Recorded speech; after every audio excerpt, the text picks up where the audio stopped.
लोकसभा चुनाव के दौरान चाहे मैनपुरी हो, चाहे कन्नौज हो, चाहे आजमगढ़ हो, तीनों जगह आपने एक चेहरे को प्रचार करते देखा होगा, जिसकी तस्वीर आप मेरे साथ देख रहे हैं, यानी अखिलेश यादव की बेटी अदिति यादव। अदिति यादव ने अपना पूरा चुनाव प्रचार, पूरी मेहनत मैनपुरी में की, अपनी मम्मी यानी कि डिंपल यादव को चुनाव जिताने के लिए। अदिति यादव ने भाषण भी दी और अखिलेश यादव और डिंपल यादव के लिए घर घर जाकर समाजवादी पार्टी के लिए वोट भी मांगे। अखिलेश यादव और डिंपल की बेटी अदिति विदेश में रहकर पढ़ाई करती हैं। छुट्टियों में वो लखनऊ आई थी और इसी दौरान लोकसभा चुनाव थे, तो वो प्रचार के लिए मैनपुरी और कन्नौज में अपने मम्मी और पापा को जिताने के लिए वोट मांगने पहुंची। लेकिन अब मैं जो तस्वीर आपको दिखाऊंगा अदिति यादव की, वो समाजवादी पार्टी के आने वाले भविष्य की तस्वीर है। वो तस्वीर ये बताती है कि समाजवादी पार्टी किस तरह से अपने आप को बदल रही है और किस तरह से पुरानी समाजवादी पार्टी अब मॉडर्न समाजवादी पार्टी बन रही है, नए लोगों को मौका मिल रहा है। दोस्तों, इस तस्वीर में अखिलेश यादव की बेटी हैं और उनके साथ दो सांसद हैं। ये दो सांसद हैं कैराना की इकरा हसन और मछली शहर की प्रिया सरोज। दोनों की उम्र 30 साल से कम है। दोनों युवा हैं, पहली बार चुनाव लड़ी हैं और दोनों चुनाव जीत कर आई हैं, और वो भी ठीक ठाक वोटों के मार्जिन से चुनाव जीत कर आई हैं। और चुनाव में इन्होंने दिग्गजों को शिकस्त दे दी है। इस तस्वीर के सामने आने के बाद सोशल मीडिया पर कई लोग ये बात कर रहे हैं कि समाजवादी पार्टी अब परिवर्तन के दौर में आ गई है। वो समाजवादी पार्टी जिसने एक परिवर्तन का दौर देखा था 2012 में, जब समाजवादी पार्टी में अखिलेश यादव प्रदेश अध्यक्ष थे और अखिलेश यादव ने समाजवादी पार्टी के साथ MY को जोड़ा था। यहां MY का मतलब मुस्लिम यादव से नहीं, मुस्लिम यादव बहुत पहले से समाजवादी पार्टी के साथ है। 2012 में जो MY जुड़ा उसका मतलब महिला और युवा था, जिसको अखिलेश यादव ने जोड़ा, पूरे प्रदेश में साइकिल चलाई और उसका रिजल्ट यह था कि 2012 में अखिलेश यादव मुख्यमंत्री बने, पूर्ण बहुमत की सरकार उत्तर प्रदेश में बनी। लेकिन अब एक बार फिर समाजवादी पार्टी तकरीबन 10 से 12 सालों के बाद बदलाव के दौर से गुजर रही है। और यह बदलाव कुछ इस तरह से है कि डिंपल यादव सांसद हैं, वो महिलाओं को अपने साथ जोड़ रही हैं, और अदिति यादव, जिस तरह से अदिति यादव ने चुनाव प्रचार किया वो भी लोगों में खूब चर्चाओं में रहा। और अदिति यादव का समाजवादी पार्टी में जुड़ना युवाओं को समाजवादी पार्टी से और ज़्यादा कनेक्ट करेगा। दोस्तों, इस बार जो सांसद बने हैं उनमें कई युवा चेहरे हैं। दो युवा चेहरे आप अदिति के साथ देख रहे हैं, प्रिया सरोज और इकरा हसन। एक युवा चेहरा कौशाम्बी में है जिसका नाम पुष्पेंद्र सरोज है।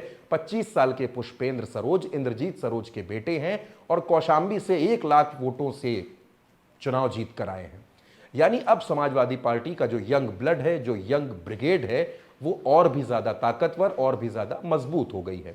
और अब इसी के साथ सियासी गलियारों में लखनऊ से लेकर मैनपुरी इटावा तक एक चर्चा बहुत तेज हो गई है कि क्या अदिति यादव भी चुनावी दंगल में उतर सकती हैं। अदिति यादव ने अपनी मम्मी, अपने पापा और अपने चाचा धर्मेंद्र यादव के लिए खूब प्रचार किया। अदिति यादव की उम्र अभी तकरीबन 22 साल के आसपास है। उत्तर प्रदेश में 2027 में चुनाव होना है।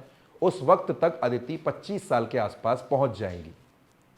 तो क्या अदिति यादव 2027 में विधानसभा चुनाव लड़ सकती हैं, या फिर अदिति यादव 2027 के चुनाव में समाजवादी पार्टी की मेगा कैंपेनर हो सकती हैं? क्योंकि अदिति यादव ने अब चुनाव और चुनाव की बारीकियों को समझना शुरू कर दिया है। दोस्तों, अखिलेश यादव ने जीते हुए सांसदों की एक मीटिंग बुलाई थी। उस मीटिंग में पहले सांसदों से अखिलेश यादव ने मुलाकात की।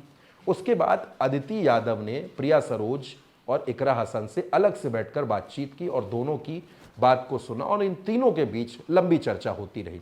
इस तस्वीर के सामने आने के बाद कई लोग इस बारे में बात कर रहे हैं कि क्या वाकई समाजवादी पार्टी अब अपने आप को बदलने के मोड में आ गई है।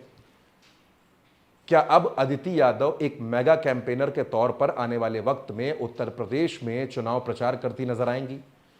दोस्तों, अखिलेश यादव ने जिस तरह से समाजवादी पार्टी को सीटें जिताई हैं, जिस तरह समाजवादी पार्टी अपने मेगा स्कोर को अचीव कर ले गई है, समाजवादी पार्टी को उत्तर प्रदेश में 37 सीटों पर जीत मिली। उसके पीछे अखिलेश यादव का PDA क्लस्टर भी था। यानी यादव और मुस्लिम की छवि से बाहर निकलते हुए, उनको साथ जोड़ते हुए निषाद, बिंद, मौर्य, कुशवाहा, पासी, जाटव, इन तमाम जातियों को भी अखिलेश ने अपने साथ जोड़ा। उत्तर प्रदेश की राजनीति को जो लोग अभी तक समझते हैं वो ये समझते हैं कि यादव और जाटव वोटर्स कभी भी एक पाले में नहीं जा सकते। लेकिन इस बार जो रिसर्च निकलकर सामने आई है रिजल्ट की, वो ये बताती है कि तकरीबन 5 से 6% जाटो वोटर्स भी मायावती का साथ छोड़कर अखिलेश यादव के साथ जुड़ गए हैं। यानी अखिलेश यादव अब पहले की अपेक्षा उत्तर प्रदेश में बहुत ज्यादा मजबूत है। तमाम जातीय खांचों को तोड़ते हुए हर जाति को अखिलेश यादव ने अपने साथ जोड़ लिया है। अखिलेश यादव को इस चुनाव में हराने के लिए भारतीय जनता पार्टी ने खूब कोशिश की। राजभर समाज से ओम प्रकाश राजभर को जोड़ा, कुर्मी समाज से अनुप्रिया पटेल को जोड़ा, निषादों को साधने के लिए संजय निषाद को साथ रखा, जाटों को साधने के लिए जयंत चौधरी को साथ रखा, लेकिन ये तमाम कोशिशें भी फेल साबित हो गई। और अब ऐसे में जिस तरह से डिंपल यादव एक्टिव हैं, जिस तरह से अदिति यादव एक्टिव हुई हैं, वो ये बताता है कि समाजवादी पार्टी उत्तर प्रदेश में आने वाले वक्त में एक बेहद नए तरीके से खुद को मॉडर्न करके, खुद को टेक्नोलॉजी के तौर पर भी मजबूत करके अब उत्तर प्रदेश में आगे के चुनाव लड़ेगी। और ऐसे में अदिति यादव अगर एक्टिव होती हैं तो ये समाजवादी पार्टी को कई सीटों पर प्लस करेगा। वो यूथ जो 2027 में वोट डालने जाएगा, जो फर्स्ट टाइम वोटर होगा, वो भी अदिति के नाम के साथ, और अगर अदिति समाजवादी पार्टी में एक्टिव होती हैं तो उसका फायदा भी अखिलेश यादव को मिलेगा। दोस्तों, ये खबर आप उल्टा चश्मा यूसी पर देख रहे हैं। मेरा नाम चंद्रकांत शुक्ला है।